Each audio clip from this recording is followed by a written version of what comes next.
I'm at Swan Island Dahlias today in Canby with Nick, and Nick, it looks wonderful here. I'm always my favorite stop in the summer to come out and see you guys, see all the beautiful flowers. It's been a struggle with the heat getting them in bloom, but we're true. coming right along. They're looking pretty good. Well, all that side, it still looks beautiful. Right. Thank you. And so you have some of your favorites and some of the staff's favorites here this year. So you have all kinds of buckets of flowers, and they're just gorgeous. So show us some of the ones in this bucket. Okay, these are mainly your good cut flower sizes. And it's hard kind of when you're choosing a favorite.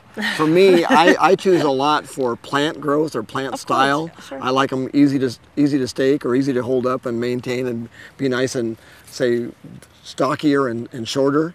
So probably my all-time favorite in the smaller sizes is one called Bridezilla, just because it grows really hedgy, covers itself on top of blooms, and it looks like a hedge that you would grow for evergreens, but it has great bloom on top. It's beautiful. This is one of our newer ones, a couple years old. It's called Bridezilla, for a lot of wedding work. You deal with a lot of brides. Right. Soft pink is very, very in. It's one of our favorites. Innocence. Oh, yeah, you have to have that one. I love this red. That's just this incredible. Is Angels of 7A. Wow. That's really a beautiful red water lily. Very nice. And really, the peach colors are always really, really popular, the soft peach. So you have Sheer Heaven, and then Peaches and Dreams, which is just a little darker shade. Oh, I could see these in a garden. They're just gorgeous. And of course, we're always known for our little names, but this one's Cutie Patootie. Of course. So it's a very good little cut flower, long-lasting. Nice. This is a little bit of a mauve pink Southern Belle.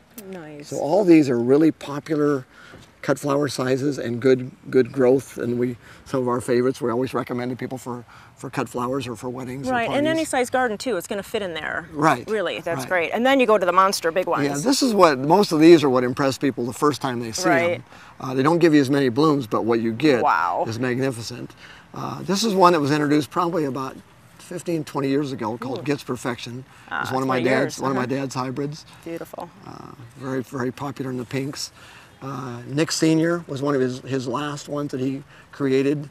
Big show winner. It has a very strong tree-like stalks and never falls over. So very tough. Yeah. This is one of our hybrids too, called Harvest Moonlight. Oh, beautiful. The yellow one. This is more of an older, been around 20 years, 30 years. It's a big show winner. It's called Spartacus. It's not one that we created here. It's somebody else's, but it's always one of our popular ones when we recommend a big one for somebody to cut or to display. It's just very striking the way it folds back. Well, it's so interesting that some of the ones that have been around so long are still favorites, but you don't stop. I mean, you keep hybridizing and you keep making new ones every year. Right. There's some varieties. We have a variety like Thomas Edison's, a purple that's been around since 1927. Wow. And it's still one of the best true purples there is. So some varieties can be here 50 years, 75 years. Some can be introduced and maybe make it 10 or 15 years on the market and then get shuffled aside just because they don't sell or health-wise they don't grow very good.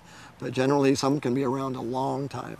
Well, Nick, we have to take a look at the new ones because you guys work hard at making new flowers every year. It takes a lot of experimentation and things to go through a lot of seedlings to get the very few really special ones that we'll introduce each year. So these are some of our new ones here that will be just on display or are on display at the show. Wow. This big white one's named Frozen after the movie. Oh, so the little girls are going to love that one. Right. So but anyway, when you grow seed, you don't get the same thing back as you do from a tuber. So we create new ones from seed, and they're hybridized and cross-pollinate with the bees.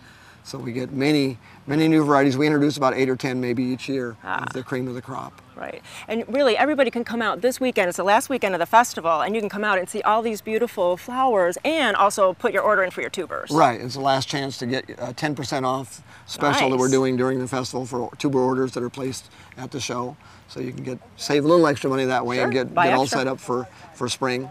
And also, what else is going on? You can see all the beautiful flower arrangements, and there's food and drinks available. Right. We have the acreage, 30 acres here in one place for you to walk through and view. We have food vendors. We have culture talks on flower arranging, on how to grow your dahlias. We have tuber dividing demonstrations.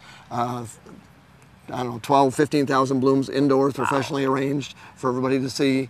Free parking, free show. Ooh, it's even better. 10 to 6, Saturday, Sunday, Monday.